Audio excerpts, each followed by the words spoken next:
Bak bunların kaynağını aldım. Daha tabii ki daha bir sürü işçilik var.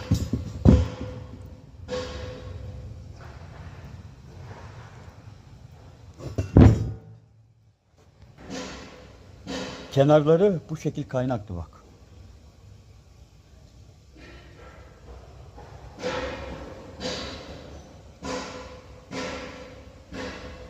Buna mesela taş vurulacak direkt taştan sonra.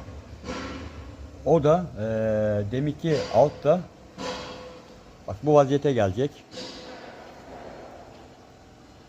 Tabii ki buna da 150, 220, 320, 400 vurulacak. Bunu bak bu şekilde getiriyoruz. Bir tanesini kolunu yaptım.